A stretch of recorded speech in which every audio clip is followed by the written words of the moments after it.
Thank you for joining us for another power-packed message from Dr. Myles Munroe, provided by Munroe Global Incorporated and MunroeGlobal.com. We transform followers into leaders and leaders into agents of change. We hope that this message is a blessing to you as you advance your life and discover your purpose. Now, let's go into the message. Our review, very important. I mentioned to you that everyone wants to succeed. Nobody wants to fail in life. And I also emphasized that success is predictable. But I also reminded you that so is failure. You can predict failure and success, and there's a reason why. The reason why you can do that is because of number 4. Everything in life was designed and created to function by laws. And therefore, laws make life predictable. Laws make life simple. That means that God designed everything in life to function by laws. Therefore, he designed it to be successful. I also reminded you that your success is good for who? It's good for God. And why is your success good for God? Because of a principle that you need to learn about manufacturing. And that is the success of a product protects the reputation of the manufacturer. So whenever a product fails, that affects the reputation or the name of the manufacturer. Therefore, success is not something you pursue. Success is a result of obedience to those laws. Now, these are very powerful, important principles to remember. Success is not something you try to achieve. This is why most people are not successful. Successful people in history never tried to be successful. They simply focused on pursuing a purpose and then obeying some laws. Now that leads me then to the question again, what is success? Success is not what you've done compared to what others have done. Success is what you've done compared to what you knew you could have done or you should have done. So success has more to do with fulfilling your assignment and your purpose than it has to do with beating someone else in a race. So it's important for you to understand that success is very, very personal, nothing to do with other people. So success in life is discovering 2 things, your purpose and your assignment. We're going to talk about how that works tonight. Success, therefore, is fulfillment and completion of your purpose. Purpose is the reason why a thing was created. A trumpet is successful when it blows a note. So a trumpet on display in your home on the table is not successful. It's beautiful, it's a nice place to put it, but it's a failure. Why? Because the purpose for a trumpet is to blow a note, not for display. A piano in your home for 40 years, unplayed, has made that piano unsuccessful. Even though it's beautiful and it makes your home look distinguished, that piano is a failure because it was not created for a furniture piece. It was created to do what? Produce music. So purpose determines success. So dressing up nice and wearing expensive clothes is simply a well-dressed failure. If you didn't do what you were born to do and you dressed up, you are a well-dressed disgrace to the manufacturer. So life is not about how you dress or how expensive your shoe is. What's important to life is, are you doing what you were born to do? And this is why most people are failing in life. They have not captured yet what they were born to do. Now in Matthew chapter 13, this is our theme we focused on. Jesus talked about when you live in the kingdom, your success is related to some keys, and he calls them secrets. And he said, the knowledge of the secrets of the kingdom of God has been given to you. Those secrets are called keys. In Matthew 16, verse 19, we referred to this in our last segment. I want to read it again. He says, I will give you what? The keys, plural, of the kingdom. There's no key to the kingdom. There are keys, many of them, of the kingdom. Why is this so important? He said, because these keys open up heaven or close heaven. They open up life or close life. In other words, keys are determining whether you live a lock-up life or an open life, whether you succeed or fail. Now, what are keys? Keys are laws, principles, or precepts. They are systems that you use. When you go to a locked door with a key, you are taking a law that makes the door submit, and it opens the door. That's what Christ meant when he used the word keys. Keys are systems or laws by which everything functions.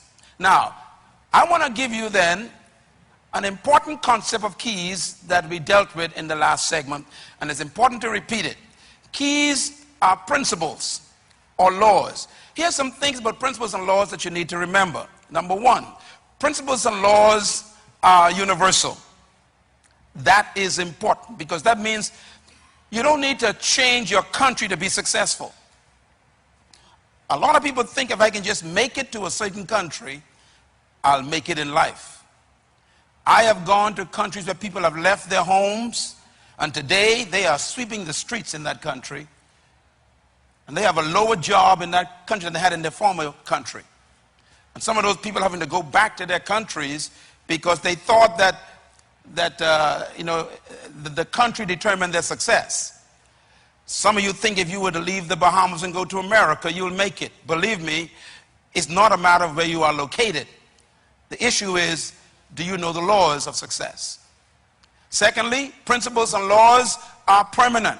That means they are the same for Moses as they are for you today. Laws do not change. Number three, principles and laws work everywhere and anywhere. Again, that's important. They work in the midst of a crisis, or they work where there is no crisis. They work anywhere, anytime. Number four, principles and laws are not partial. That means laws don't work for certain race of people and then don't work for some other race of people. Laws work for all people. Laws don't work for fat people or skinny people or cute people or white people or black people. Laws work for people if the people work the laws. Number five, principles and laws guarantee success. The only way that you can guarantee something if you follow its instructions.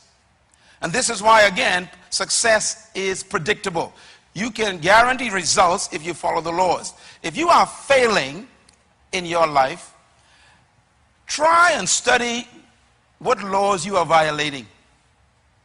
If you are succeeding in life, study the laws you are obeying. There's no mystery to life. And most of us are hoping to succeed in life and don't understand the laws that are established by God to succeed.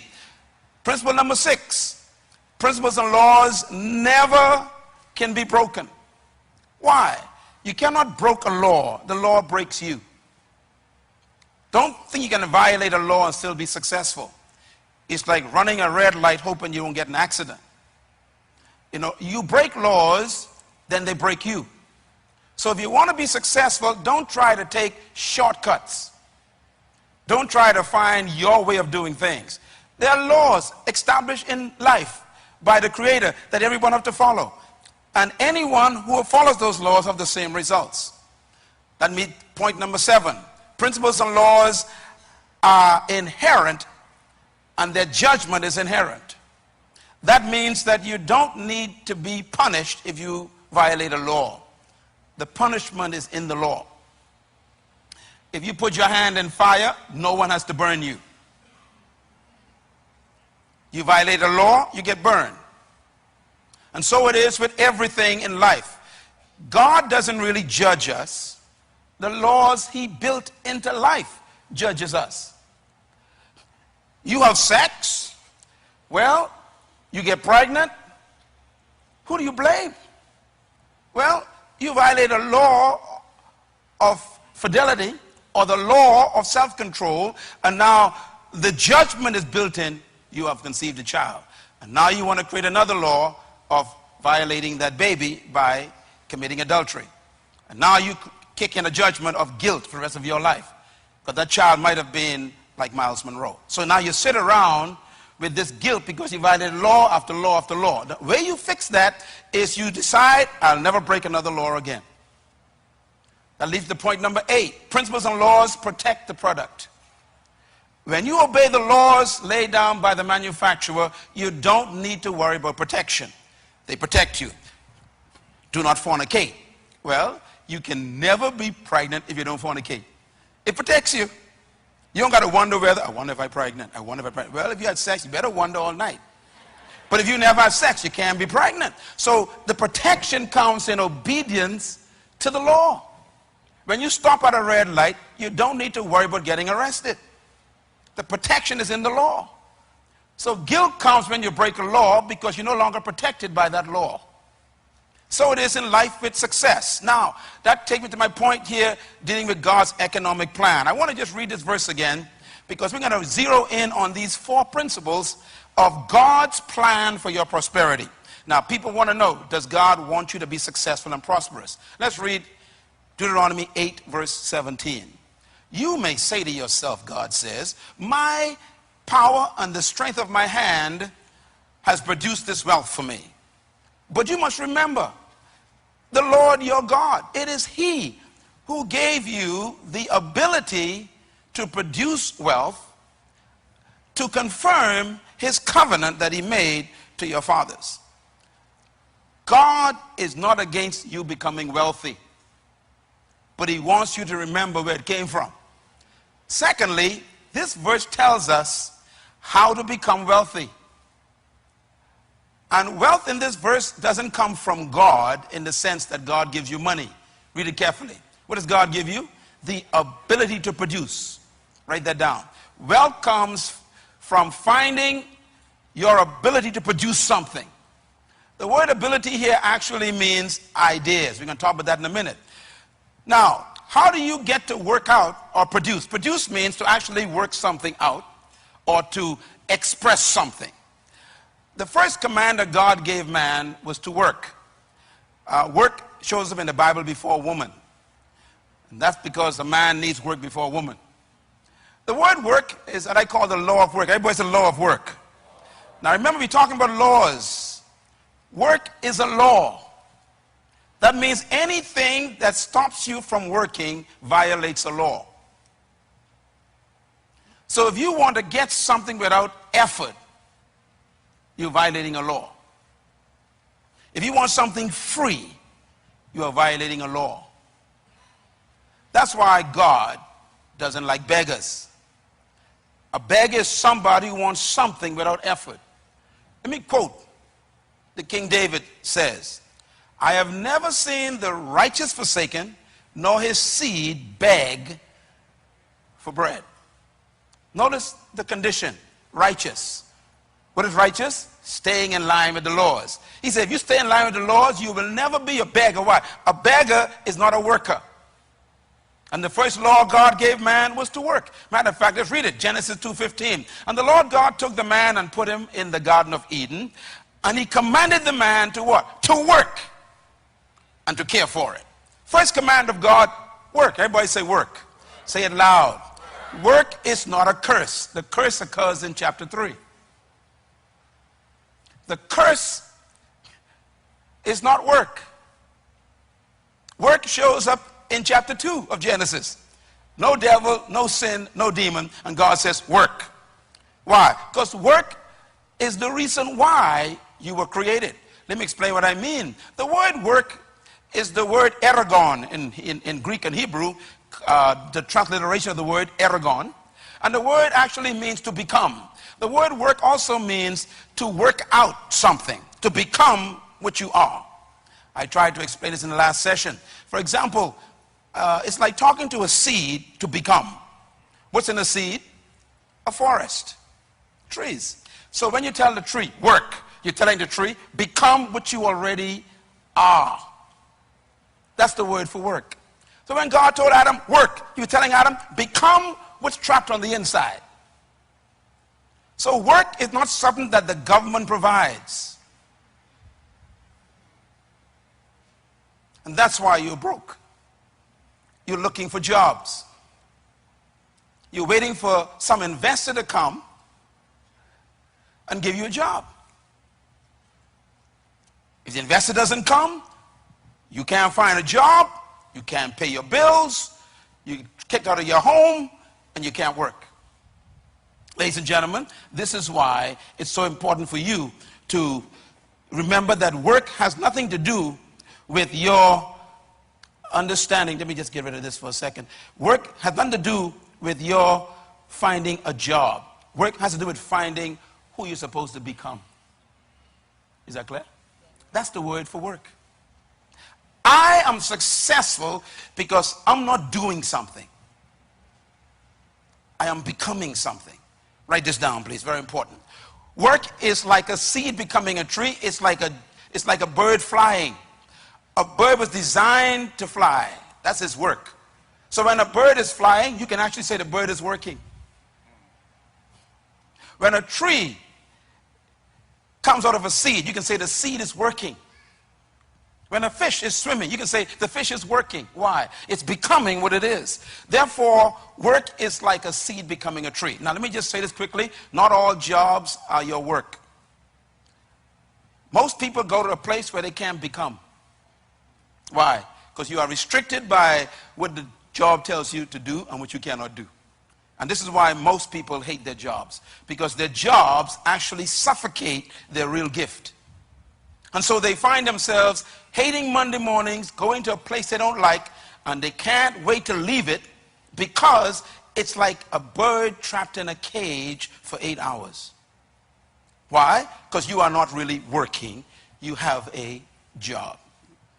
Your job, therefore, will never be your work because it traps you.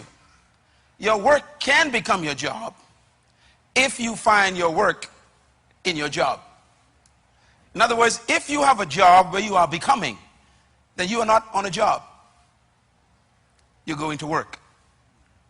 It's like a singer who was born to sing and he has a singing business, a job. Well, he's not going to work. He's not going to a job, rather. He's going to work every day.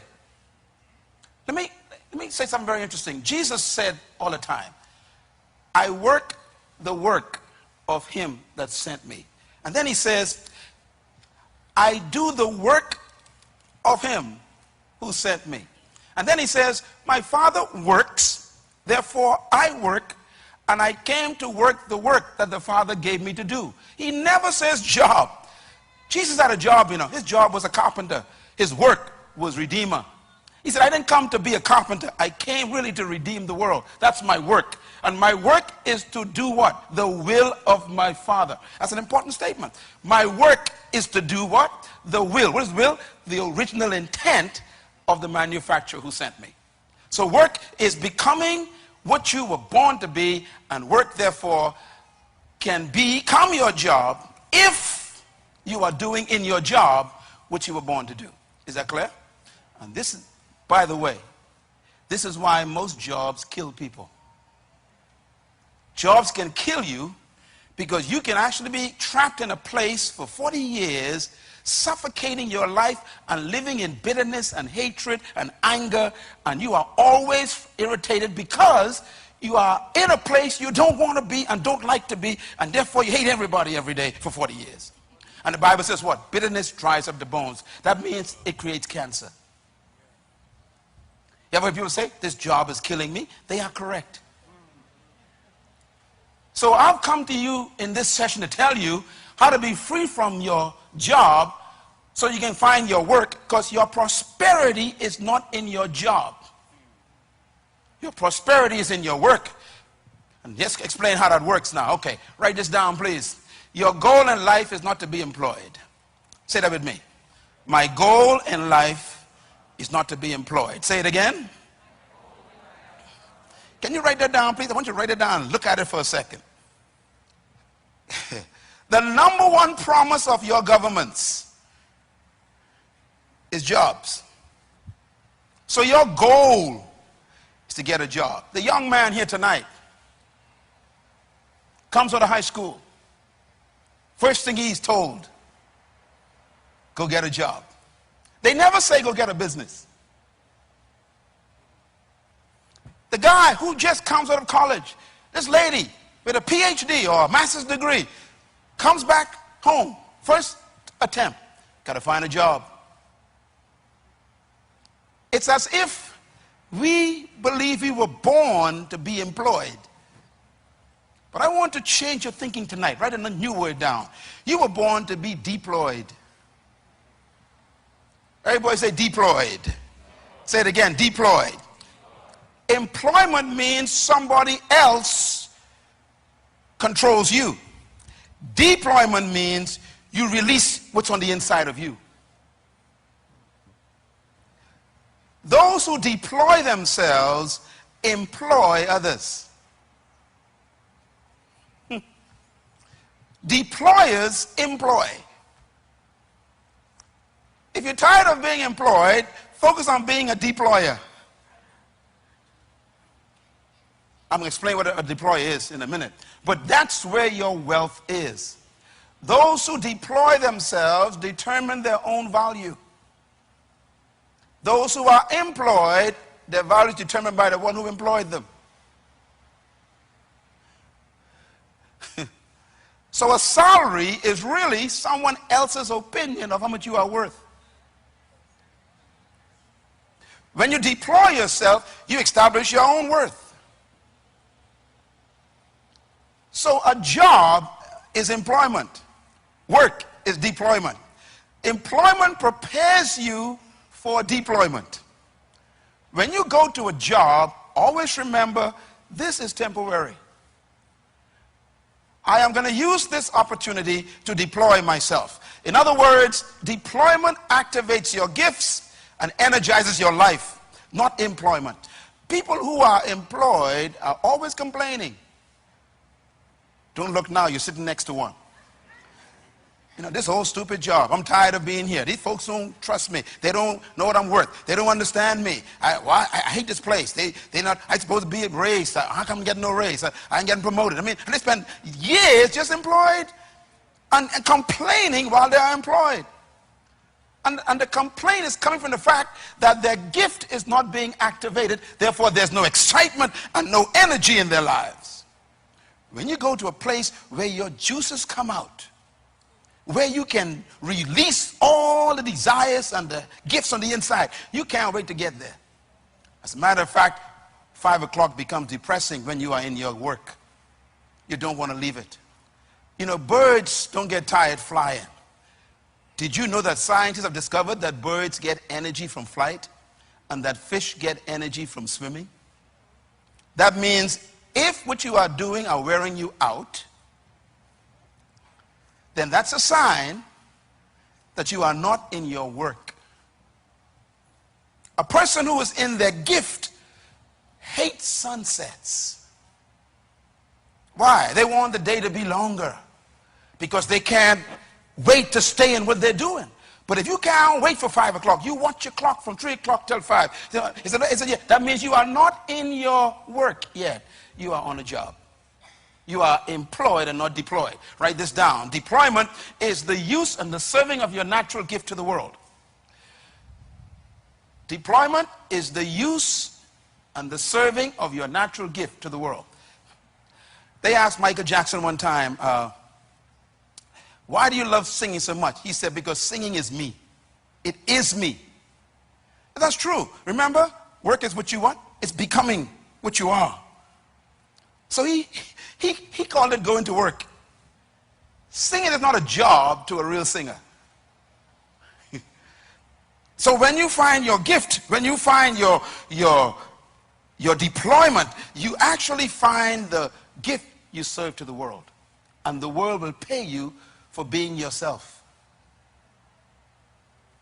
Can you imagine getting paid for something you like to do?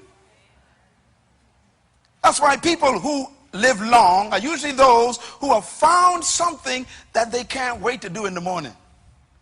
Because it's good for your health. It gives you, actually, your adrenaline begins to get higher and your systems of throwing against disease is so high because your immune system actually finds strength from a good attitude. It protects you from getting sick. Remember, jobs do kill. Make a note of this. Your future is in your seed gift. It's not in your job. It's in the gift that you have. So let me put this way then. I'm going to now talk about then the difference between your work and your job. Very quickly, please make notes here. First of all, think beyond your job. Say that with me. Think beyond your job. Say it loud. Think beyond your job. Tell your neighbor right in their face. Think beyond your job. Listen, most people are depressed when they get fired because they did not think beyond their jobs. There's life after your job. There's life after retirement. And believe me, nothing is more dangerous today than retiring. Because, you know, when your great-grandfather used to retire, you know, you retired at 65 and you're dead at 70. Today, because of the increase in medical science, you can live to be 80 to 85 average. If you retire at 60, how many years you got left? 25 years more, and you are retired. What are you going to do for another quarter of your life?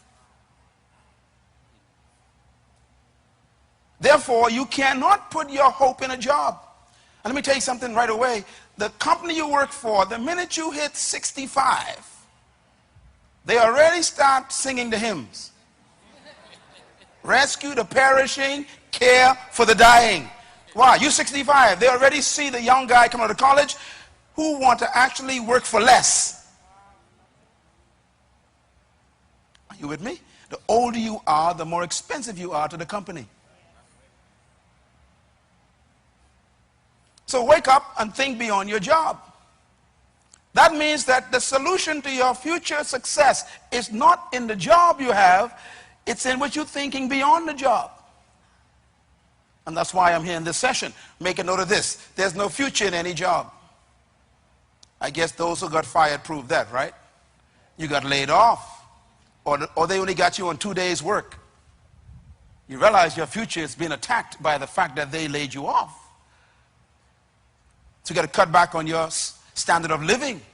Maybe even lose a car and lose a house. Why? Because your future, you put in your job. No job has a future in it. Make a note of this, please. The future is in the one who holds the job. Don't ever allow an organization to be your hope. Every job is temporary. No matter how much they praise you and love you, you better think beyond that position. Because when this thing is all over, they will tell you bye-bye.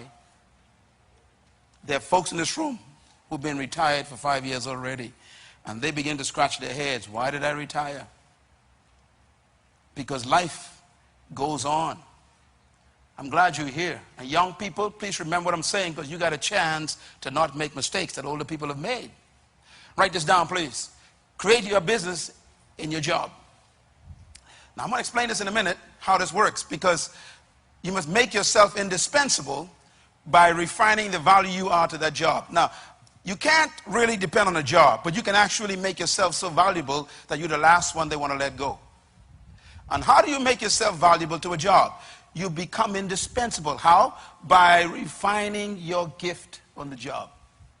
In other words, you make yourself so important to the company by investing in your own gift that they don't want you to go. You know, every job I've ever had, if I can remember far back as I can, they always wanted me to stay. The last one I resigned from was from the government. I used to work for the Ministry of Education. Then I was moved down to public personnel, and I worked with the Deputy Prime Minister years ago, the late Sir Clement Maynard. And I resigned 5 times. Why? They kept refusing my resignation. Why? They said, we don't want you to leave the system because you work effectively, they said. You remember Daniel? You should read the book of Daniel sometime. Daniel made himself so valuable, the king said he was an excellent worker, and no one wanted to get rid of Daniel. There are some people who can't wait till you leave. Why? You're not an asset. You are a deficit to the company. There are supervisors praying for you to resign. Why? You are not a help to the company. You've made yourself a problem rather than a solution. When there's a downsizing taking place in an economy like this, the first person to let go is the one who caused all the problems. That's probably why some people are fired, because you think it was, no, they are happy for the crisis. Why? Finally can get rid of you legally and give a reason for it. Yeah, because you make yourself a nuisance. But if you make yourself indispensable by serving your gift with quality and becoming more and more valuable by solving problems for people, they won't let you go. As a matter of fact, I'm going to show you before we end this session that the key to becoming prosperous is solving problems. You are kept for the problems you solved. You are let go for the problems you create. People ask me all the time, how you doing? My answer is, I'm a solution, not a problem. And I mean that. I said to myself all the time, I solve problems. That's why I'm valuable. I'm valuable because I'm solving your problems tonight. If you want to become the same way, you got to be able to find problems that you can solve and then solve them. Don't look for a job, look for a problem. People looking for money. Don't look for money. Look for a problem. You solve problems, you get paid. So that's different between your job and your work. Let me give you the differences real quick. Never confuse your job with your work. Why? Your job is what they train you to do. Your work is what you were born to do. Your job is your career. Your work is your life assignment. Your job is your skill. Your work is your gift. You know why they let people go during the crisis? Because your skill come a dime a dozen. They could fire you because they don't need your skill, but they can never fire your gift. It goes with you. A person who knows their gift can never get fired. This is why you have to study, what is my gift? Now, our problem is our cultures have not trained us to find our gift. They train us to find a job. So they tell you, go get a skill. Remember those words? The problem is, your skill is dispensable.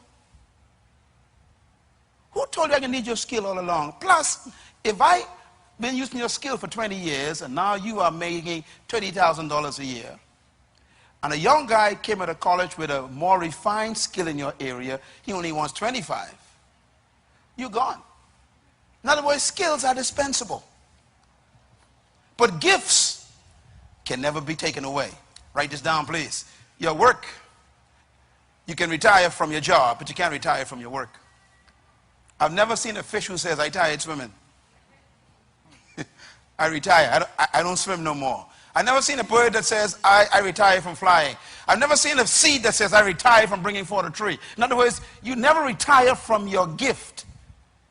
You can retire from your work, from your job, rather, from your skill. And many people in this room are actually suffering right now because they retired from their skill. You was a secretary, no one wants you anymore. You're a skillful secretary, but they don't want secretaries. So your skill has become your curse. 20 years of experience as a secretary. I mean, you know everything about clerical stuff. The people don't want your skill. So you better find something else, which is your gift. Make a note of this, please. Jobs prepare you for your work. Say it loud. Jobs prepare you for your work. While you are on a job, learn as much as you can, because my justification for a job is simple. Jobs are opportunities where you are paid to learn. Can I say it again? Jobs are gifts that God gave you to be paid to learn. Don't always try to get a job you really want. Get the one that's available. And don't always think you want a job that will only suit what you really like to do. Get a job that's available. Why? Let them pay you to learn some new skills, some new experiences, to meet some new people. How many people have helped me who I used to work with years ago, and that relationship still lasts, and now they are managers of a bank, and we used to work in a warehouse together. So now that relationship has actually opened doors for me to get a loan because I worked at that warehouse. My friend is the manager. See, sometimes your job is not to give you money, it's to give you relationships. So don't always go for a job because of money. Most folks don't have a job today because they're looking for the right money. It ain't money that brings the job importance. What makes a job important is that you can get paid to learn something and to also learn people. Is this clear? All right. Make a note of this, please. The power of work. Jobs are temporary, but work is permanent. You know, the work of a fish is swimming. Swimming in a certain part of the pool is his job. If you took the fish out of the pool and put him in a pond, have you taken away his ability to swim? His gift went with him, even though you fired him from the pool. See, when they get rid of you, carry your gift with you. Wherever you land, keep on swimming. Because it wasn't the skill that they took away from you. It was the location for you to be in your gift. No matter where I am for the rest of my life, I can never be poor again because I've discovered my gift. I will not allow my country or my culture to determine my value anymore in my life. No one will ever determine how much I'm worth anymore. And you got to get to the point where you are free from the spirit of jobs and you ignite the spirit of work and use every job to refine your work. Make a note of this, please. You can never retire from your job, from your work rather, but you can retire from your job. Retirement is not in the Bible. It's a capitalist concept. Retirement is not even biblical. You are never supposed to retire. You're supposed to simply finish your work and leave.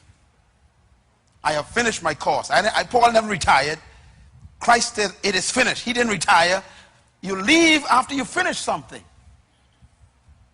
Some of the most miserable people in the world are retired people.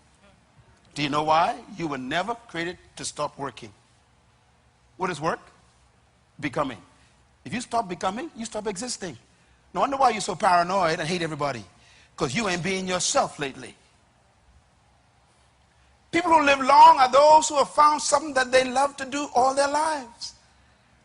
If you can't wait to get rid of your job, it's because it's not your work. Number 4, your work protects you from your job. Write that down. If you learn your work, you're not afraid if they take away your job. When they threaten to fire you, you should say, it's okay. Why? You could take away my job, but you can't take away my work. You can take away my skill, but you can't take away my gift. You can take away the activity, you can't take away the ability.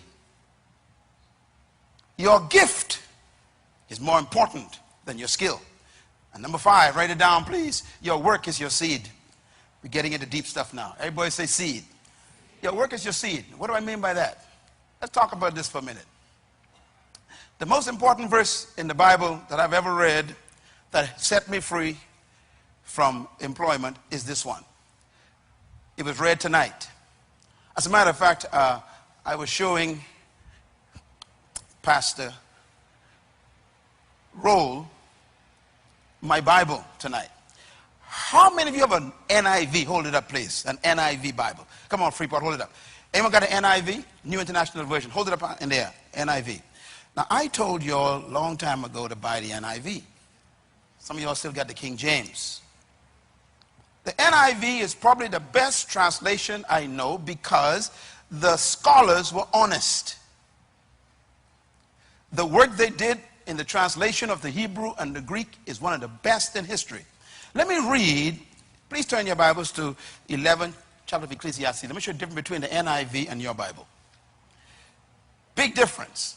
NIV says, verse 1 of 11 Ecclesiastes, verse 1. Ship your grain across the sea. What does your King James say? Cast your bread upon. See, completely different. In Hebrew, it means ship your grain across the sea. That means become an exporter. Next verse.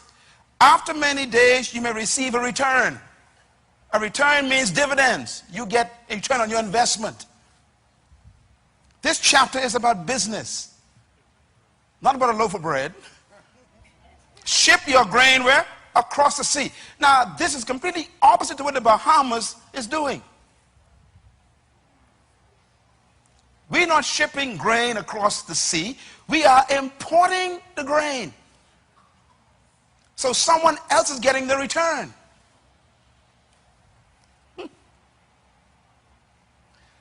What I have done is exactly what this says. My books and CDs and DVDs and my life is always being shipped across the oceans.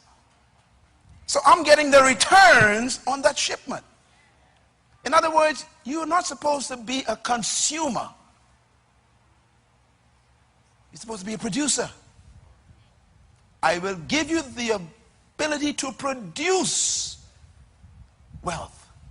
The exporter will always be richer than the importer.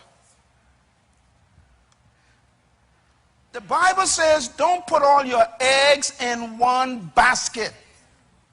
You got this one job. You are a barber, okay? You're a barber. Brother Smith is a barber. Suppose Brother Smith broke his hands. Fell down and break his two hands. The barbering is gone. So what he should do is actually go beyond barbering. He should now import hair products just in case his hand get broken, he can sell products. Don't put all your eggs in one basket, it says.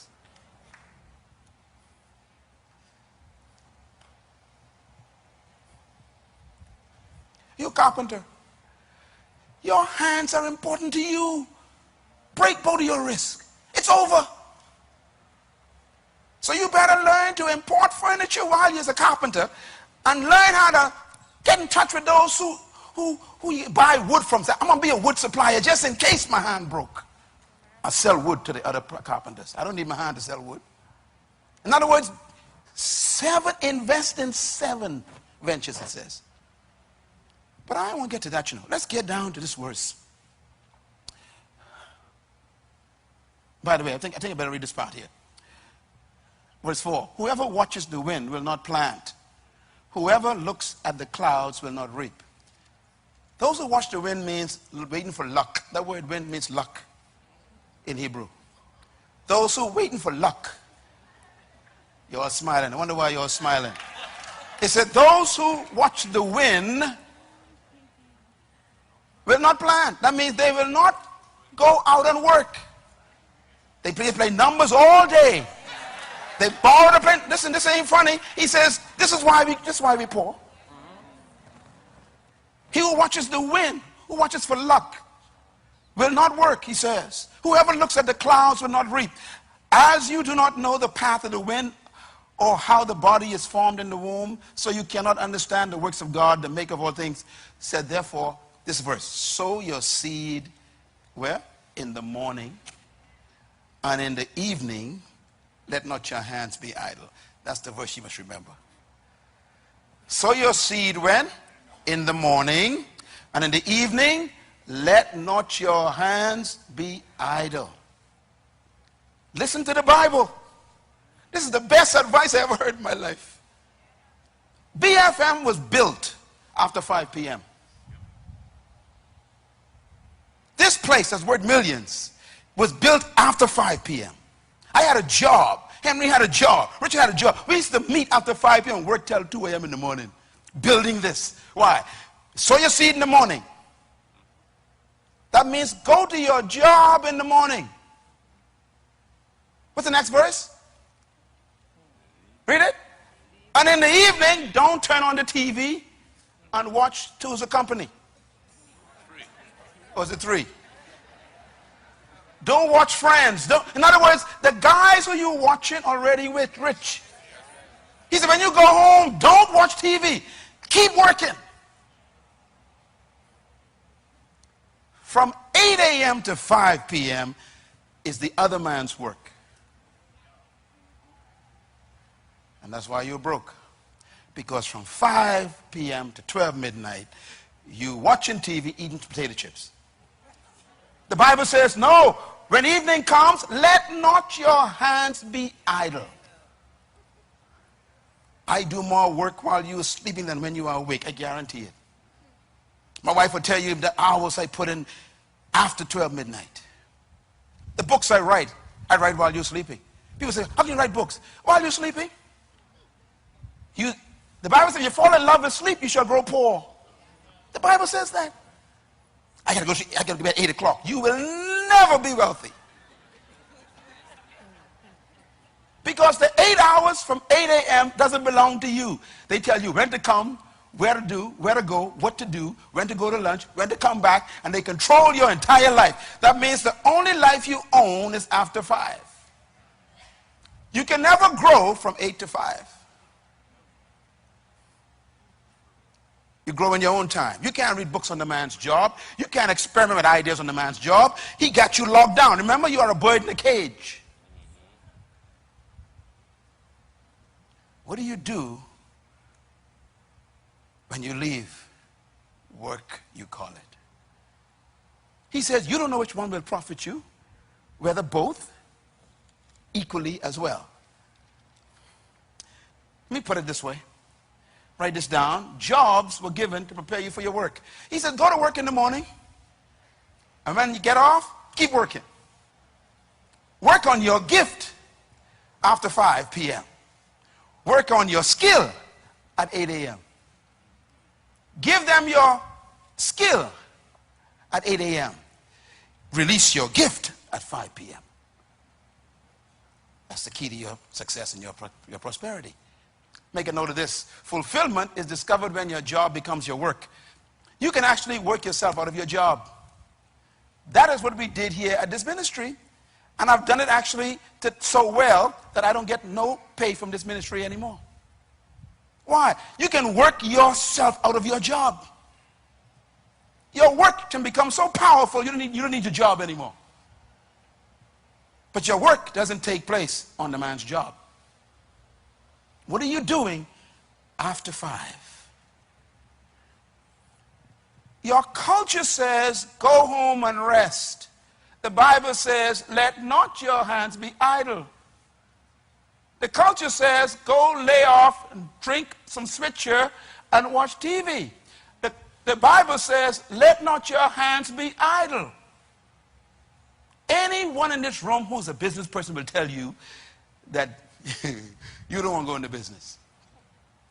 You think you want to go into business. Business people who don't sleep, they just rest for a few hours. Because they have found something more important than a job.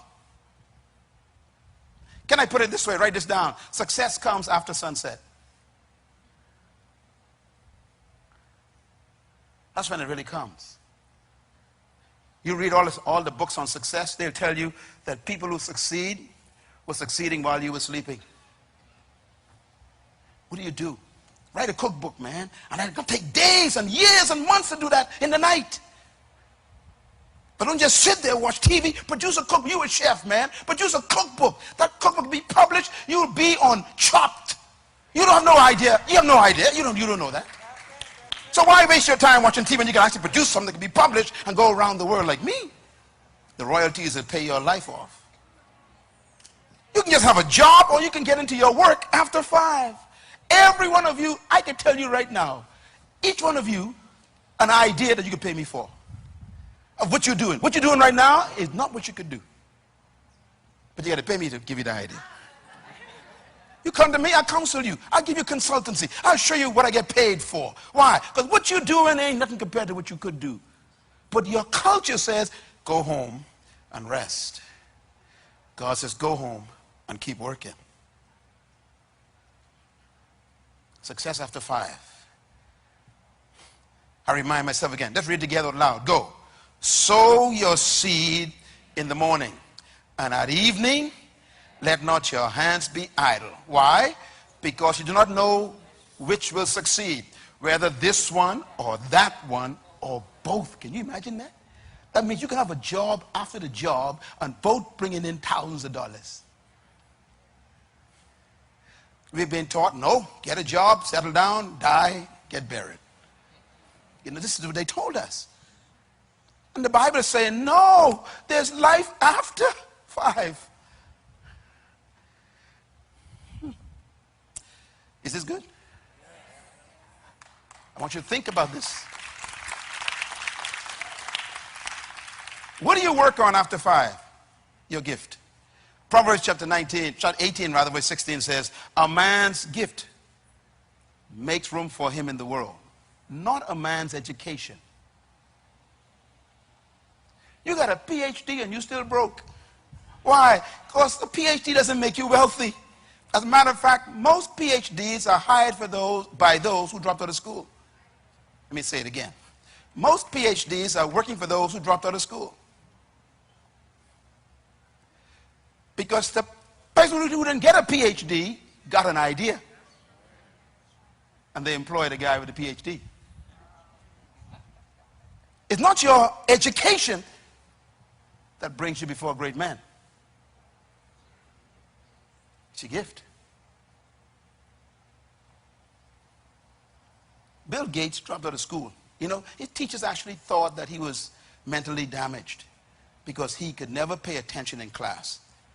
I read his story. Matter of fact, he said the reason why he couldn't pay attention in class is because he was always ahead of the teacher. They thought he had, learning disorder. No, he had a disorder of learning too much, too fast. Teacher was always behind him. And they actually sent him for psychological analysis. They thought he was crazy.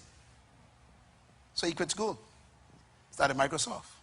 Went to IBM, tried to give them some ideas. They said, you're crazy. So now they use his ideas in their computer and he gets billions of dollars. Stephen Jobs, what a guy. Quit college, built a computer in his garage. Now he employs all the PhDs, even in his death. See, you've been told, get an education, get a job, pay bills, and die. And here I come telling you, no. Find your gift, deploy your gift, become wealthy, and live. And bless the world. And employ people and help them. Your gift. Your gift is more important than your skill. Now here's something I want you to remember. Write this down. You always have what you were born with. You're not born with skills. You have to learn to be a carpenter. So there's something more important than being a carpenter. You got to find your gift. Because your gift will outlast your skill. There can become a day where you can become so feeble you can't handle a hammer. What you can do after that? You're still alive. Number 2, you can never lose what you were born with. Number 3, your future is not ahead of you. It's trapped on the inside of you. Therefore, you were born with seed. You don't go looking for it. So the key to your life is discovering and developing and serving your seed gift to the world. Always look for the other thing in your life. It's there, Just look for it. It's always with you. But no one ever told you this until I come into your life tonight. To tell you, don't trust their jobs. The crisis is because you lived on the jobs. The crisis is because you depended on the jobs. The crisis came because you depended on the clients. And they don't come no more.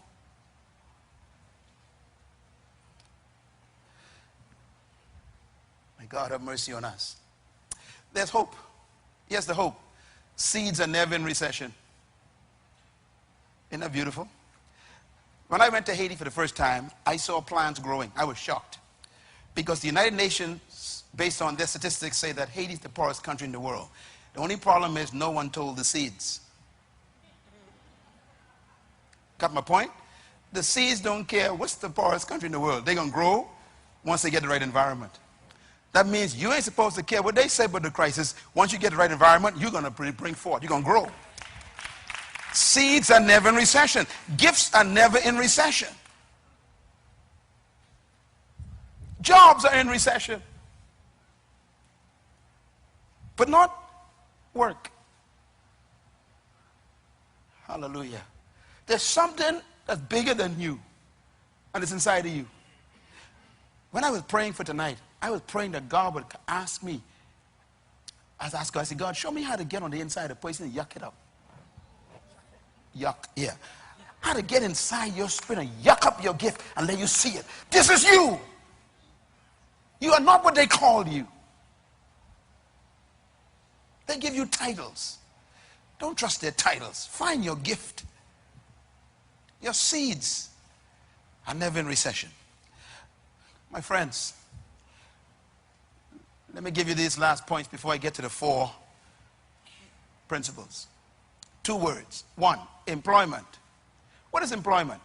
Bahamians, please write this down.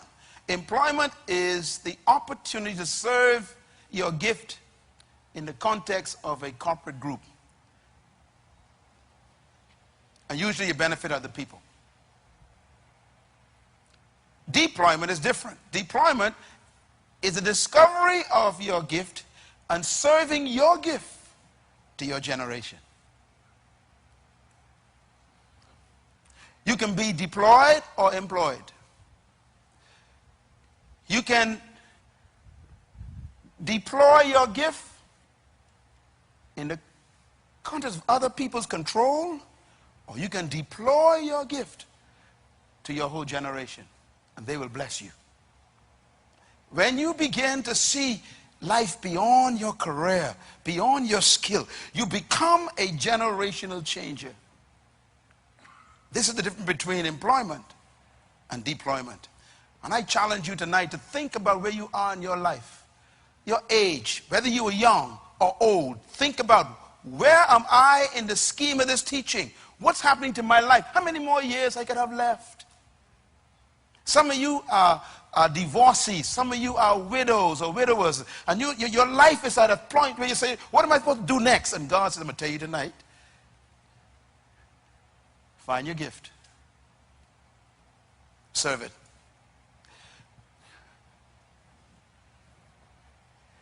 You and I were created to be employed. God created seeds to bring forth trees. He created birds to fly. He created fish to swim. He created you to bring forth. There's something that made him create you. And that thing is the key to your prosperity.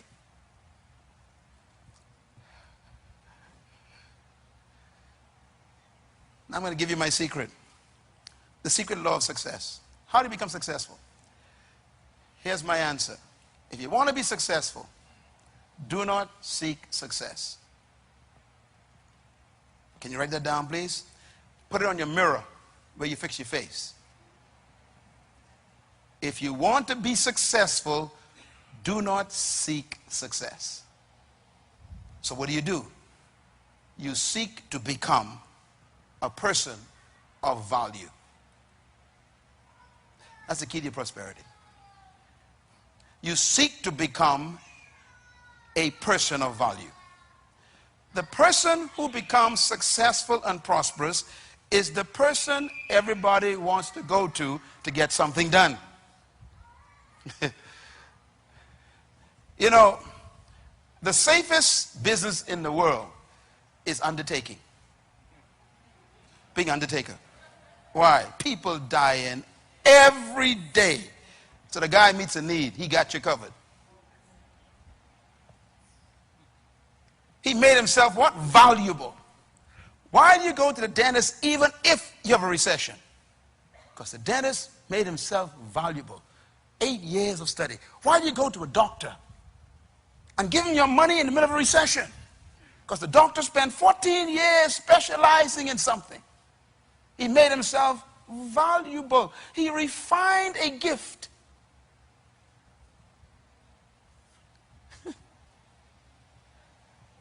Why do you take your money to the lawyer? Because the lawyer spent 6 years refining the law. And so you take your money and give it to the lawyer. Why? The lawyer made himself or herself valuable.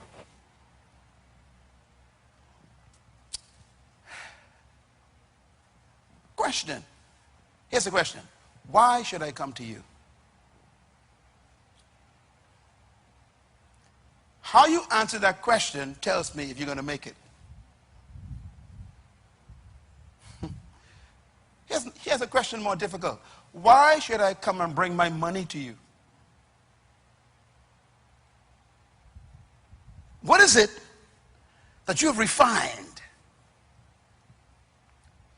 that make me find you? The secret of success, becoming valuable.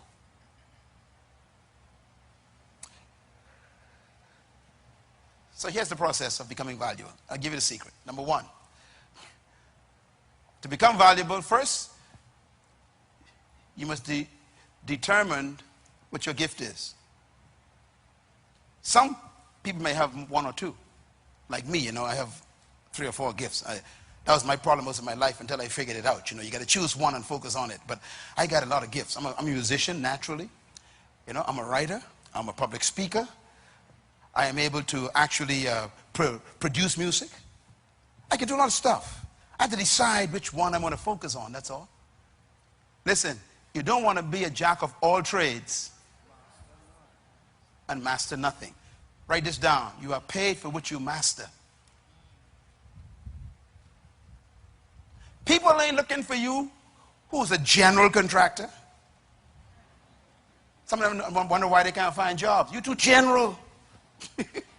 You better find a specific area that you focus on. They're going to need you.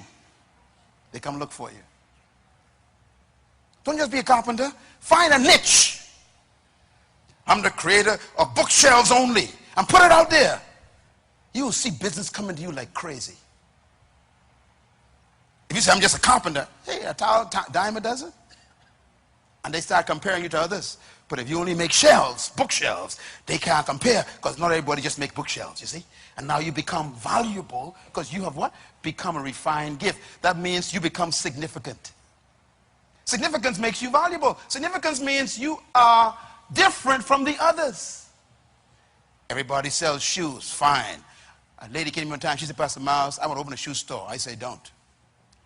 She said, why? I say, everybody's selling shoes. She said, but, so what do you advise? My advice is that, I said, now this is free. Only sell baby shoes from 0 to 5. You'll make it. Today she has one of the largest shoe stores in New Jersey. People fly from different parts of the state to buy shoes. Why? They ain't got to wonder if there are baby shoes in that store. Of course, she ain't pay me nothing. In other words, you can't just sell something. Sell one thing that is you. Uniqueness. That leads to point number 4. Everyone's created to born with a unique gift that makes them valuable. That means your success is in your gift of value. There's something that you were born with that other people don't have the way you have it.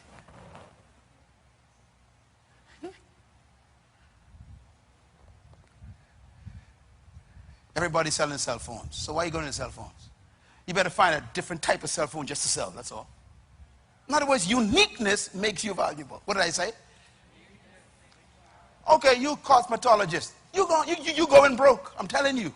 You better find a unique cosmetological, that's a big word, perspective where you offer something that others don't offer. One time, me and my wife went to Monte Carlo. Went to Monte Carlo. Man, that's where all the big muckamucks are.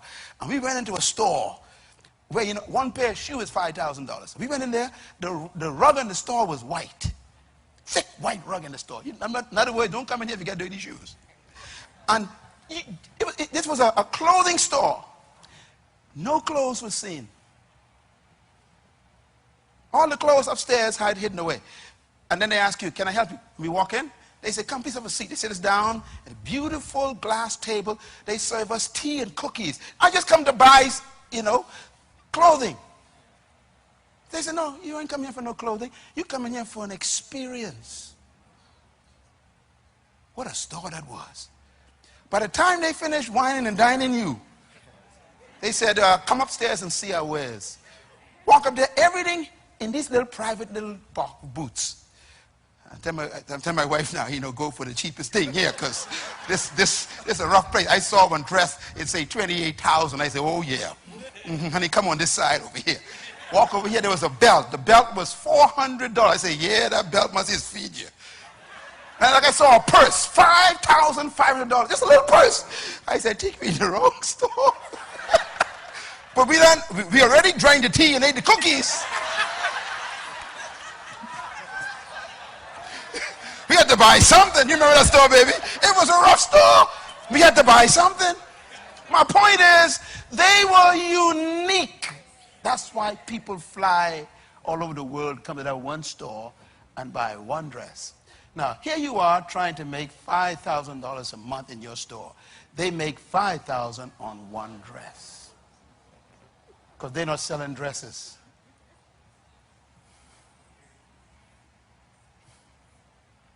Y'all should pay me for this tonight. You want a restaurant? Okay, you ain't gonna make it. You ain't gonna make it. Everybody, restaurant open today, closed tomorrow. You know that, right? Yeah, why? Because they don't understand what I'm teaching. You can buy a sandwich anywhere. People don't buy sandwiches, they buy experiences. Why would you go to a restaurant on Paradise Island and pay $98 for a chicken and buy the same chicken at Dirty's? For how much? $5. Same chicken, you know, same chicken. Why? You're not buying chicken on Paradise Island. You're buying a unique experience. That's what makes it valuable. You get chicken anywhere, but you can't get the experience where the guy take the napkin, put on your lap, bam, and then he pour your water for you and then take it away to make sure you don't pour it by yourself. Understand? And they serve you one course at a time. Dirty's everything in the bag. Boom, boom, boom, boom, boom. No. We separate each chip from each other in this restaurant. See, you eat one chip at a time. You wonder, what am I doing here? You are buying an experience. Here's my question. Why should I come to you? What makes you as a lawyer different? What makes you different as a lawyer? If I come to your lawyer's office, what experience do I have? What makes me want to come back? Not for law, I can get law anywhere. What makes me want to come back to you is the question.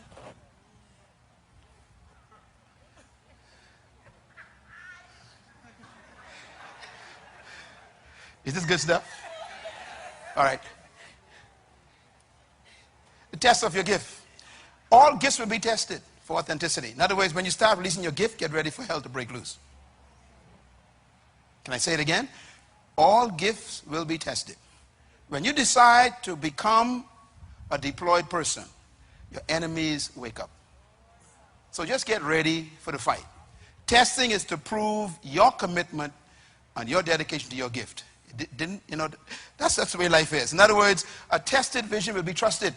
People will trust you for what you survive. So you will never be completely accepted until you're being completely rejected. When you decide to stop being employed and decide to be deployed, all your enemies wake up. So you got to be ready for the fight and stay focused. That's why it's hard to do what you're doing, son.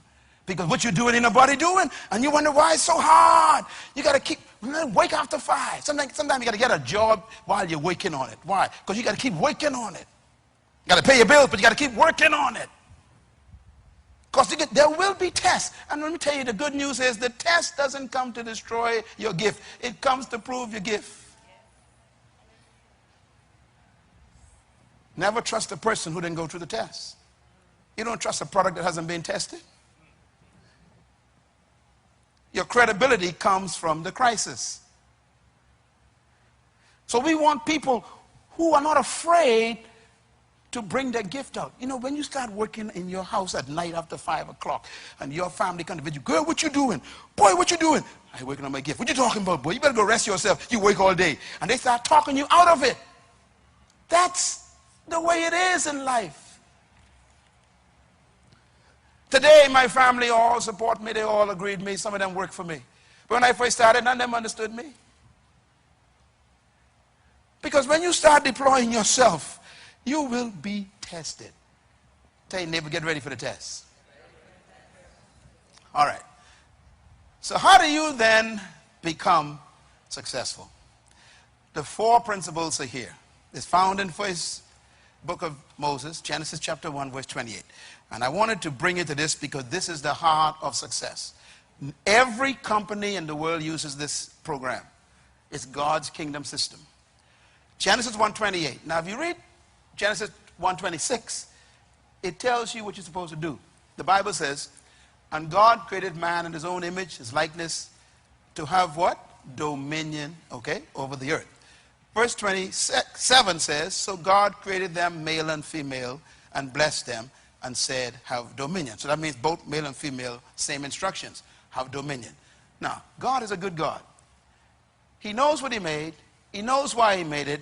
But he also tells it how to produce it. Remember now, he said, I can give you what? The ability to produce the wealth. So verse 28 is God's giving you the strategy to dominate. Oh boy, help me. So God is saying, look, I don't just want to tell you what to do. I'm going to show you how to do it. He says, the Lord blessed them and said unto them. What is God doing? He's talking. Who's he talking to? Humans. What's he saying to them? Instructions. And he's giving them instructions for what? To learn how to dominate in the earth. So you got to follow the instructions. This is not funny. This is the most important instruction in the world. He says, first of all, be fruitful. Secondly, multiply. Third, replenish. 4, subdue. And what's the last line? And then you'll have dominion. You were born to dominate in an area of gifting that people will pay you to do. I repeat, you were born to dominate in an area of life that people are supposed to pay you to do it. I repeat, you are supposed to dominate in an area of life that people are supposed to beat the door down to get to you, to pay you to do it. And here's how it happens. God gave us a secret. Now, I must be honest with you. The people of the world have done this more successfully than the people in the body of Christ. Matter of fact, the world has stolen God's principles and applied them more effectively than the people who claim they got the light. Let me quote, write this down, please. Luke chapter 11, verse 16. It says, the children of this world are wiser than the children of light. Therefore, go to the world, I'm quoting Jesus, and learn from them, that you may have riches in this life and the life to come. I am quoting Jesus. Please listen to me. He said, look, go to the world. Why? The children of this world, the children of this world, that means the world system, are wiser, he says, than the children of light. The word wise means to apply. They are applying my principles more effectively than you who shouting and speaking in tongues. He says, so don't despise them, don't get mad at them, and don't get jealous of them. Go to them, he says, and learn from them. That's in the Bible. Now, here's the problem. You've been taught by your religious background, stay away from them. Christ comes and says, go keep company with them and learn what they're doing. Why? Because they're applying what I taught you better than you applying it, because you don't even know it, and they know it, and that's why they're successful. They're employing you. How come you work for a sinner? Because laws have no respect for whether you're saved or unsaved. You keep the law, you get the results.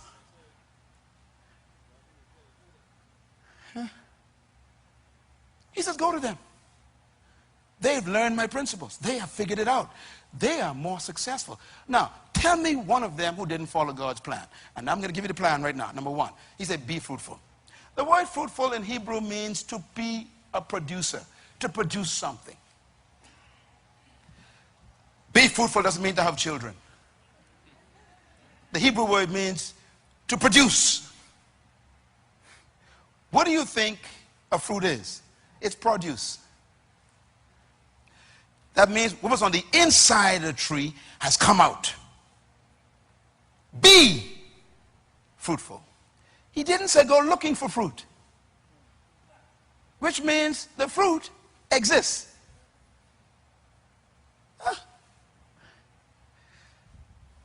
Be productive.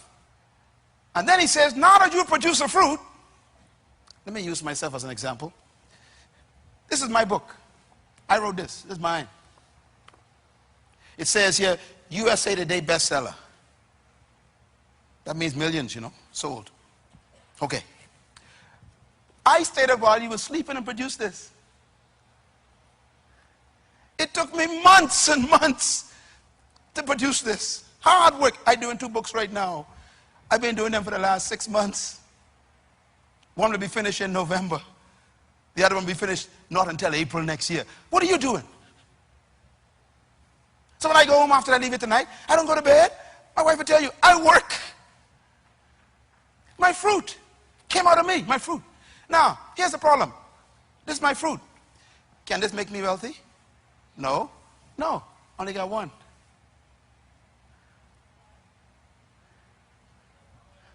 I got one. So God says, go to the next level. Multiply. So I got to find a way to take the manuscript that I had, which was my fruit, and put it in a stage where it can be multiplied 1,000,000 times. A manuscript is a fruit. A book is when you multiply it.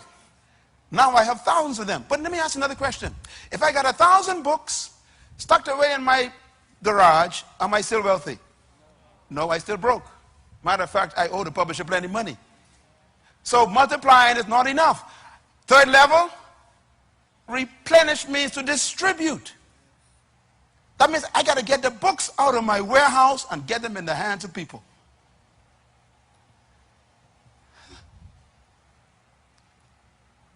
Okay, now I got my books out and I sell 3,000. Am I a worldwide author yet? No, because 3,000 gone, only 3,000 people get. That's even, less than 10% of our population. So I got to do something else. I got to move to the 4th level. I got to subdue. Subdue means to control the market. Control the market means when you start distributing your product, it becomes the most important one in the market. So that when people think of it, they think of you.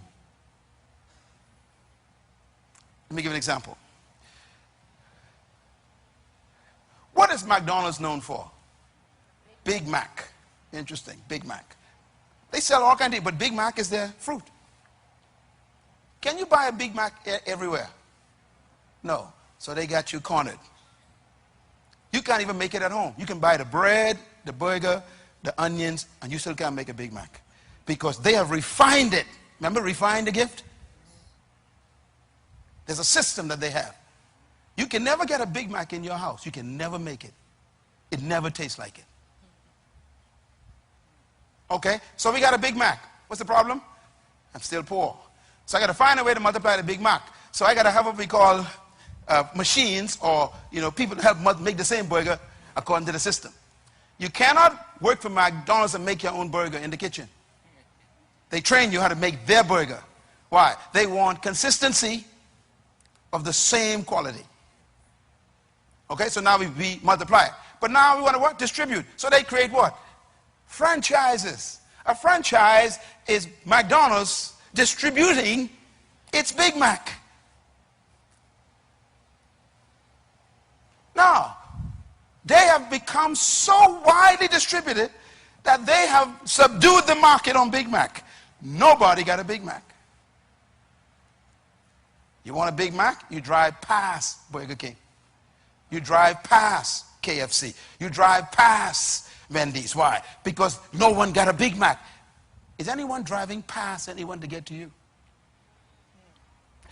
I get all these invitations all over the world. I say, why are they inviting me on a little island 7 miles wide when they got 300 million people in America? Somehow I develop a Big Mac that they can't find nowhere else. I am here to help you go into your closet and find your Big Mac. Everybody makes burgers. Nobody makes a Big Mac. Now we got Burger King. What they got? Whopper. They say, we don't need no Big Mac. We got our Whopper. They will whop you. They're the only ones who can whop you. No one else can whopper anybody except Burger King. Am I right? You want a whopper? You can't even make it in your own house. They got a system. They what? Refined it. It's their fruit. They produced it, and now they multiply it, and now they're distributing it, and they subdue the whopper market. You want a whopper, you drive past everybody. You will leave your home and drive miles if you want a whopper. Why? Because they're the only ones with the whopper. They subdue, they control the market. What do you control yet? I remember I got a call from T.D. Jakes a few years ago. T.D. Jakes says, look, Dr. Munroe, we are in a meeting here in Dallas, and we're discussing a leadership cruise, and the first name that came up was yours. Let me tell you why that's important. Christ says, if you want to be great, he says, serve your gift to the world. Then he says, if you want to be first, become a slave to your gift.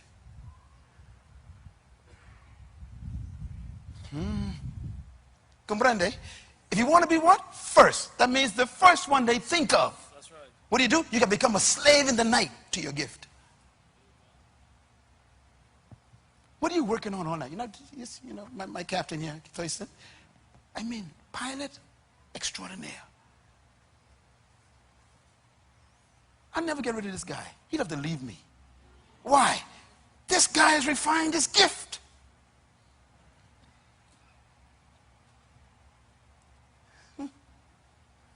What do you have that people will run you down to get? What you're hearing tonight, no one in the Bahamas ever told you. They just told you, get a job. And you know you can't live the way you're living for the next 40 years to try to feed your kids. Take them through college. What you doing can't pay their college rent.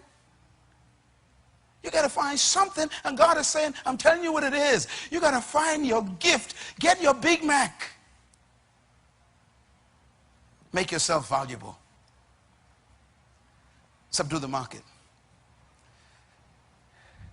Apple computers. Announcement 2 days ago, right? 48 hours ago, they said Apple is the most successful enterprise in history. $600 billion profit. And the guy did. What did he do? He made one computer. Apple. What's your Big Mac? I want you to go home and think about, what is it that I got a passion for? Once you produce a fruit, God gives you wisdom to multiply it. He will find you distributors, and you'll subdue a part of the market where they got to come to you. You know, in a few weeks, I'm going to be calling all the business people together, okay? Y'all don't mind, right? I want to have just one day with the business people. I'm going to give you some secrets that they pay me for. I can give it to you free. I'm going to show you how to make your business go to the next level. You blow everybody's mind. I'm going to give you a way to become so different that everybody will find you in the middle of a crisis. You have to learn that everybody doing what you're doing, so you can't do it the way they do it. Everybody making burgers. You know why we like Dirty's? Dirty's got a way to fix chicken. Am I talking right? I mean, you try to fix that home. You could buy the paper bag, take it home, you know, put it in. This thing still ain't got the taste. Why? I think they got some old grease in there that does something. Yeah. You know, and they keep that grease for a few days. You need old grease to get that taste. I don't know. They're doing something, but it's unique.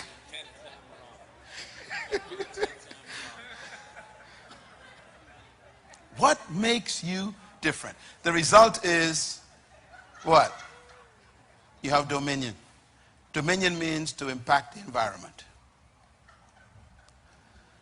I went on Google today, sitting in my office with one of our workers. I Googled my name. 295,000 results. That's on the first page.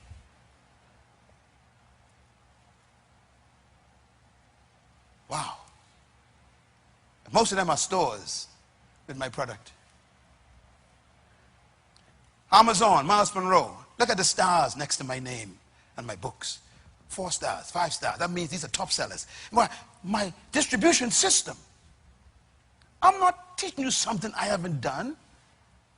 And I'm not different from you. I live right around the corner. And I was born in Baintown. But they never taught me this. That's why I'm teaching you. We've been a victim of this thing that says it's a crisis. Ain't no crisis. It's a crisis of thinking.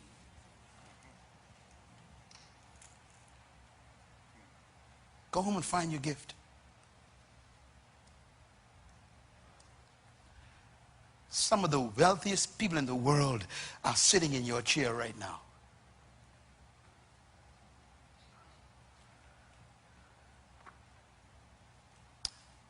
Tell your neighbor, think. Here we go. God never told us to be seedful. What does that mean? That means that he's already assumed that you got seed. He said to be what? Fruitful. Fruit comes from seed. So God is saying, look, I'm not telling you to go look for seed. You already got it. I want you to produce something. That means that the seed is within you already. It has life in itself. And you possess the fruit that you're supposed to prosper from. That means that your seed possesses the fruit. But fruit is never for the tree. I've never seen a tree eat its own fruit. Have you? When you were born with a fruit, it was never for you. It was for us. The problem is we can't find you to get the fruit. And by the way, you never see a tree bringing its fruit to you.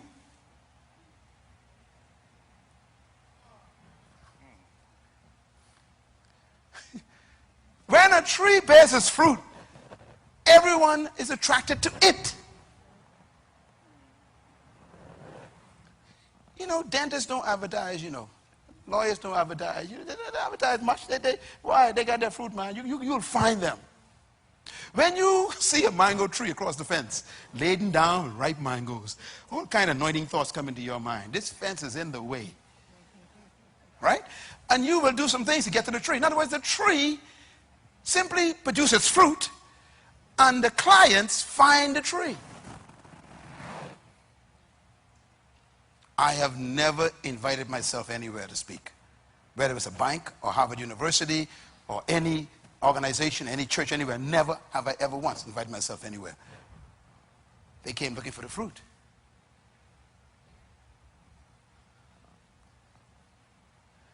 Make me come to you. Please make me come to you. Give me something that I have to come to you for.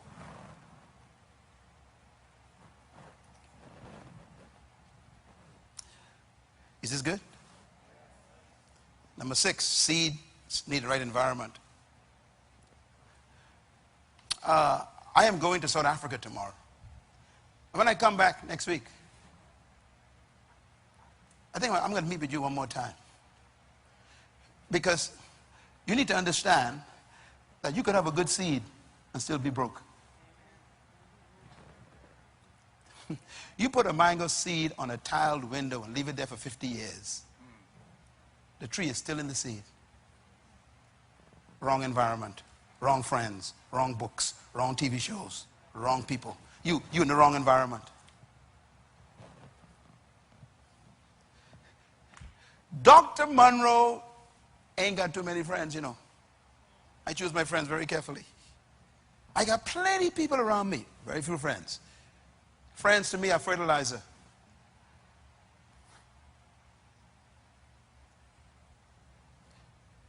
You leave here and you go to your house and there's a dream killer in the house.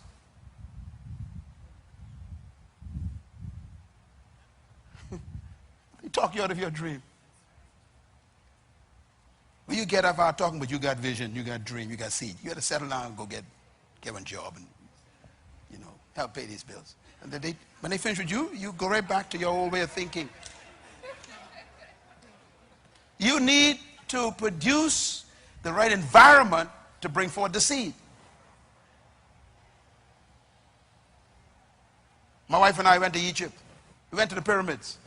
Walked in there, bigger than this room, underneath the pyramids. And there was a display of King Tut. They had just found this display. And here I am looking at King Tut. 4,000-year-old bones and face. I mean, this is the Egyptian king. And in one of those glass cases, there was some seeds. And I asked the guy to talk. I said, what are these? He said, these are seeds we found in the tomb of King Tut. I said, are you kidding? He said, no, these are 4,000-year-old seeds. They were petrified, you know. They were frozen in the desert, dry heat.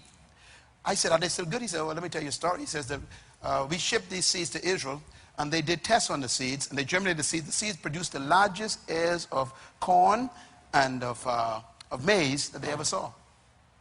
I said, wait a minute. Are you telling me that 4,000-year-old seeds produce? He said, yeah.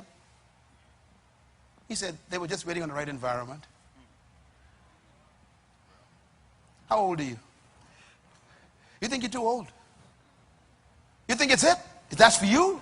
Did they tell you it's over? What you need is the right environment one more time. Don't ever let no one write you off.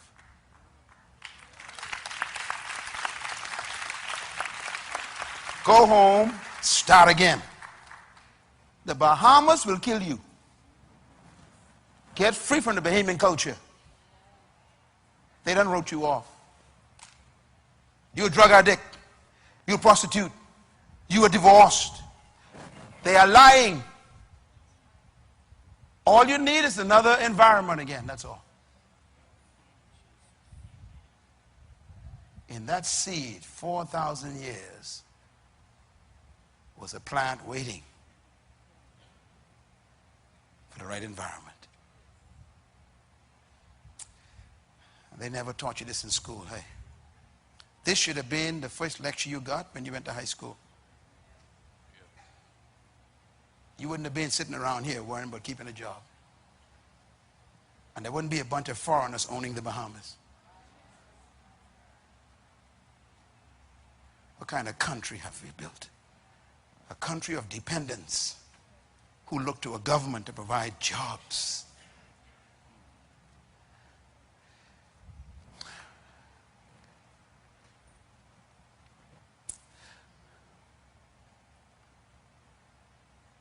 Write this down, please. Every problem is a business. You were born to solve a problem. Say it with me. I was born to solve a problem. Just give me 5 more minutes, okay? Because this is important. This is what your father should have taught you the last 50 years. That's why it's taking so long for me to give it to you. I'm trying to save you 50 years of ignorance in one night. You have to remember that you were born to solve a problem. And that's where businesses come from. A business is simply someone solving a problem. Fast food solved the problem. You ain't got time to eat breakfast in the morning for no hour.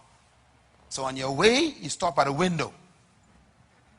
And by the time you get to work, you had breakfast. Someone solved that problem. You know what I'm missing? Shoe shine boys. I'm missing them. My shoes need cleaning right now. I ain't got no time to clean those shoes. If you stop asking for money, think about a solution.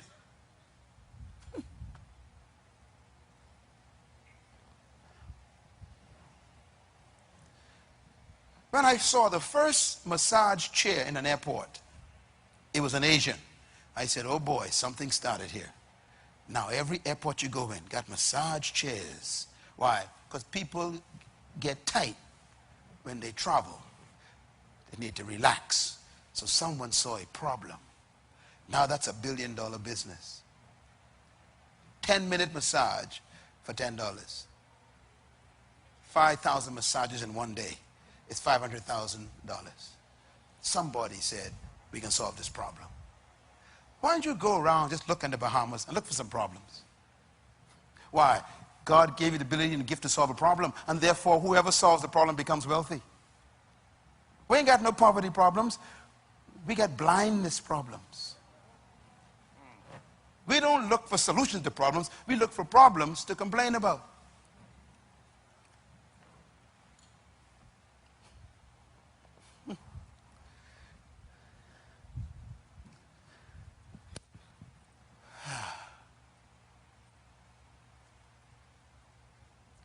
Business is all around you. Why? Problems are all around you.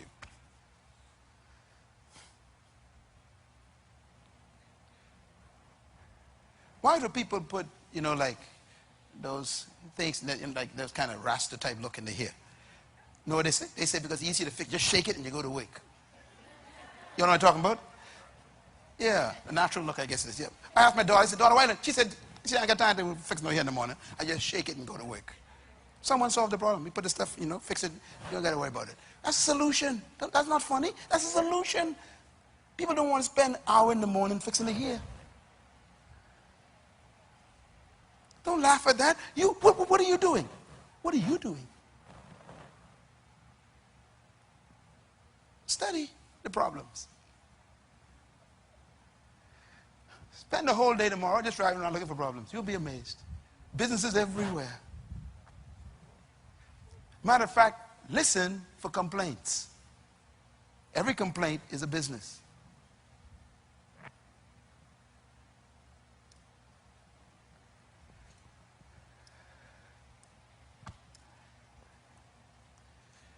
Selah. Lord help me. All right. Let me give you 8 keys to become successful in business. 1, add value to people. Added value. You sell shoes. Then you need to go back and add value to that store. You sell shoes.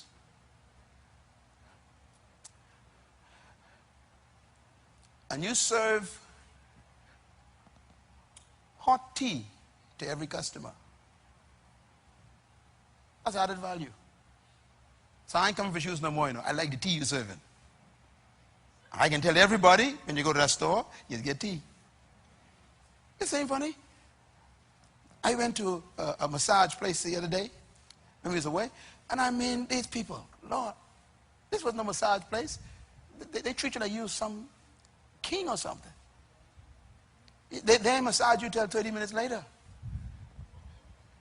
But by the time they finish taking care of you, you don't want to leave. And that's their point. They want you to stay because they charge by the hours. You understand? They don't want you to come out there. Added value. Number 2, be unique. You barber? Fine. Find another way to make your barbering different. Go away and study some new techniques. Come back, say, I'm the only one who got this technique. Or when you come to us, we serve you cookies and rice or something. In other words, you make something unique about you. Thirdly, quality. Have higher quality. Sometimes quality alone is enough, You sell shoes, that one sell good shoes. They sell better shoes. See, it depends on the quality. 4, attention to details. Come on in, Dr. Munroe. What kind of tea do you like? Hey, I only want to buy a dress. What kind of tea do you like? Yes. And they serve me in a silver cup. Spoon of gold. I only want to drink the tea. Quality. Details. Some of y'all can never make it in some expensive restaurants. Why? You take the napkin, put it on your lap. The fella say, no, don't touch that. The detail is, I put it on your lap for you. That's a little detail, but it makes everything different. It's good for business. 4, always offer extra. Always find something extra to give someone. That makes you different. We went to a bank in Florida last week, walking there. And they said, come on in. Would you like some candies? I don't want no candies. But they offering right away, a little extra. We don't want to know what you come for yet. We want to give you something. A little extra. Them candies probably cost, a fraction of a cent each. But it keeps the customer coming. That's worth thousands. Number 6, service. Service means you don't try to play down here. Service. That's a whole new ball game. And then the power of identifying people's needs. Find what people need. That's how you become a good business leader. What is the need? Needs change. Sometimes people come to you and they complain about something that you ain't doing. Take that seriously. They're telling you about a need that ain't being met. And then number 8, be interested in people. Don't be interested in the bottom line trying to make money. Be interested in people. They'll be interested in you. Sometimes you got to lose something to keep a customer. Lose it. Because things don't come from feelings and hurt. They come from customers. All right. Big line. How do you find your gift? I thought you'd wait for this one. Number 1, how do you find your gift? How do you know what you were born to do? How do you know the thing that's supposed to make you wealthy? Number 1, ask yourself these questions. What is my greatest desire? Go home and study that, please. Take this CD and listen to it. Number 2, what do I wish for humanity? Take a bit of M, please. Have you ever sat down and says, I wish somebody would just do this. I wish somebody would just do that. That is your destiny screaming. Why don't somebody do this? In other words, whatever you complain about is what you were born to fix. Number 3, what makes you angry? Your gift will always make you angry. It is the thing that makes you angry that you were born to change. If you get angry at shabby work, I mean, you're supposed to produce best work. You get angry at young people on the street, that means your gift is to go and save young people. Whatever makes you angry is a sign of what you were born to do. Every successful person was an angry person. All of them. Nelson Mandela was angry, so he couldn't be a lawyer anymore. His anger made him leave law and sent him to jail. Mahatma Gandhi was angry. He was a lawyer too. Quit law and saved the whole nation, India. Mother Teresa was a teacher, high school teacher. She became angry at poverty in India. Left it, couldn't handle it anymore. Took her last paycheck and bought groceries and gave it to a leper. What makes you angry? Martin Luther King Jr., angry. He was just a preacher, a pastor. His anger drove him into his gift. Marlon B. Butler Jr., what made him angry? Marlon Butler. He grabbed that and makes it, I am tired of this. Threw it out of the window. Anger. Free the people. You know what the problem is? You ain't angry enough. Write this down. You will never change what you tolerate. What did I say? I want you to remember that.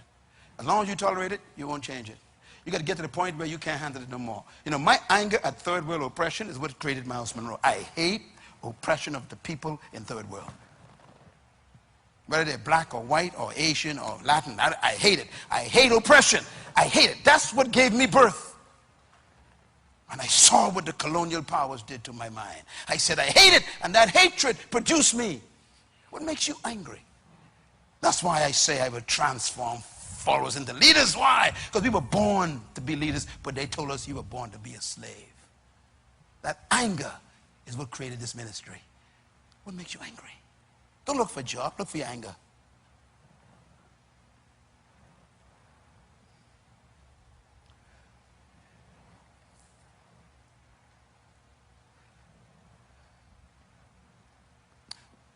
What is your deepest passion? Passion means, what do you want to do and never stop doing? Got to find it. Look at number 6. Number 5, what do you think about when you are alone? Normally, when you are finally quiet and alone, that's when your gift starts talking. You know why you can't find your gift? You with people too much. You got TV on too much. Listening to music too much. Everyone in history, you check them out, who heard their gift was alone. Moses, mountain. Jesus, in the hills.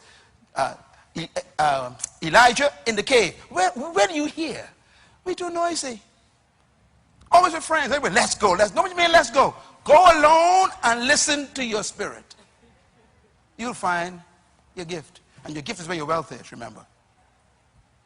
You don't find your gift among friends. You find it among God. Have you ever taken a walk by yourself for a long time? No, you haven't. You always want people with you. Let's go for a walk. No, no, no. Why don't you just go by yourself? Just go by yourself. I said, Lord, me and you going on a gift-finding walk. We're too noisy. What do you think about when you're alone? The question is, are you ever alone? Some of my greatest revelations come in the shower. Why? Ain't nobody in there with me. It's me in the water. God could talk to me. No music, no radio, no talk shows, all this foolishness. I gotta hear. That's why my life. Be careful with these talk shows. They will talk you out of your gift. Shut them off.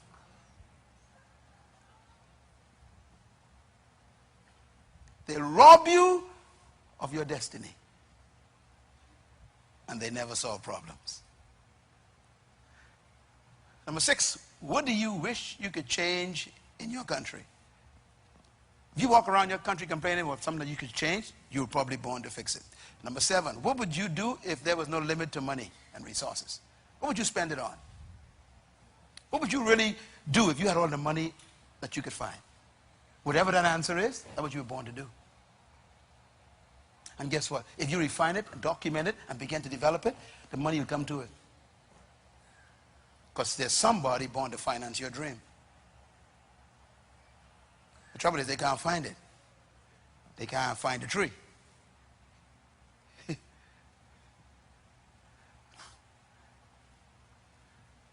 8, what is your natural gift? Number 9, what would you do without compensation? It's a tough one. Whatever you were born to do is something that you could do and never get paid for it and still be happy. This is why most people are poor, you know. They want to get paid for everything. People who change the world and who become effective never do anything for money. They do it because they love the passion of it. Bill Gates wasn't interested in no money. He wanted to solve the problem of this massive computer that took up a whole room. He said, there got to be a way to bring DOS for them DOS things in a simple icon. And the guy said, I'm going to do it. Well, no money is concerned about. What are you passionate about? People come to me, Dr. Munroe, I'd like to be like you. I want to learn to teach and, be a public speaker. I say, okay, volunteer to work in the children's church in BFM. Oh, no, I won't be a public speaker. I just give you the answer. Volunteer to go talk to the kids every Sunday. Why? Practice on them. They know when you make a mistake. What you want is you want the money I get. I started teaching Sunday school for nothing. I taught thousands of conferences for nothing. Why? I was refining my gift. I wasn't looking for compensation. You want to be successful? Do it for nothing. Serve your gift. Volunteer. That's how you become great. I was talking to one of our IT people today, a young lady, I know she's here. And she said, I said, how long have you been working? She said, I've been working here since 2008. She said, but Pastor Myles, I used to come here for 5 years and just volunteer. And one day they just said, you know what you're doing.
don't you come on the staff?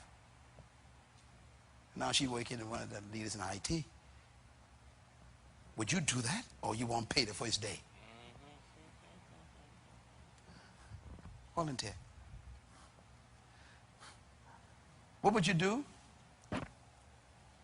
And personally sacrifice for it. You normally, when you find your gift, you're willing to put up your house for the business. You're willing to sacrifice the car to invest it in the idea. That's sacrifice. When we built Bahamas Faith Ministries, I'm telling you what, man, we have nothing. My wife and I had one car. We used to share it. I used to live with my mother-in-law in one room in the house. Why? I ain't got no money to waste.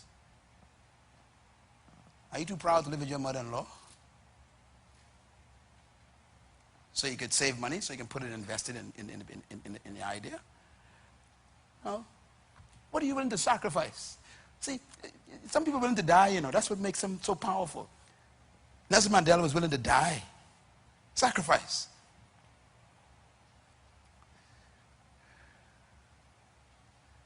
What are you willing to sacrifice for your idea? You may have to sell your house.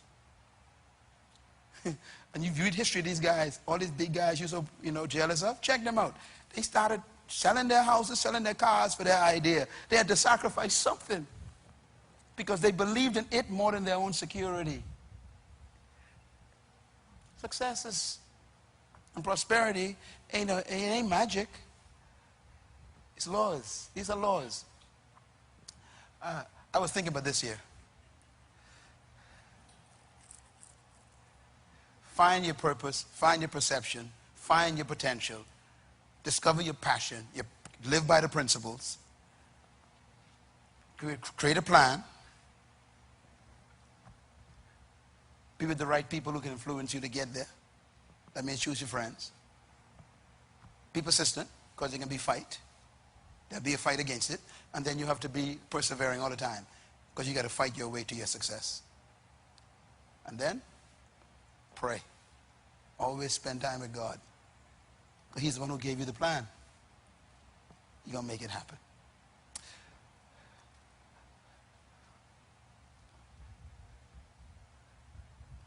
I had a final slide here. This is what I wanted to show you. Look at number 7. Write number 7 down. Serve your gift free at every opportunity. I did that. I did it. Serve your gift free. The more you serve it, the more value you're building. The day can come when someone's going to say, you know something, I like what you're doing. We're going to finance your program for the next 10 years. But they're watching you, you see. Serve your gift free at every opportunity. In other words, the greatest act of your prosperity is volunteerism. Volunteer your gift. They'll pay you later. Sign up to serve. You get paid later. It happens to everybody.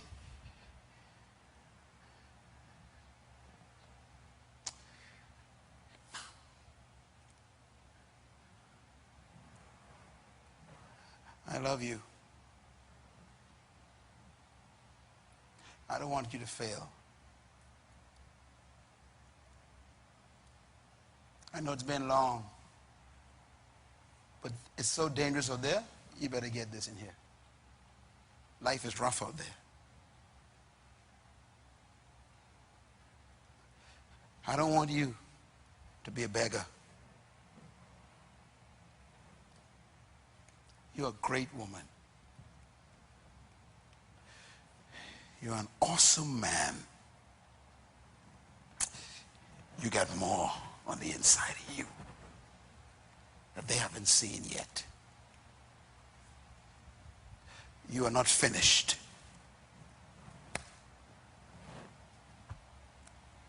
You're still on your way.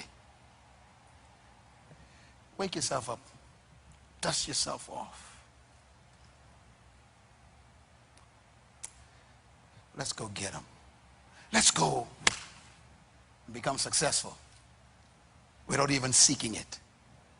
Thank you once again for listening to this message, as we hope that it has been a blessing to you.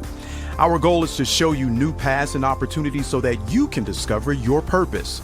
It is your love, support, and partnership that makes Munroe Global possible.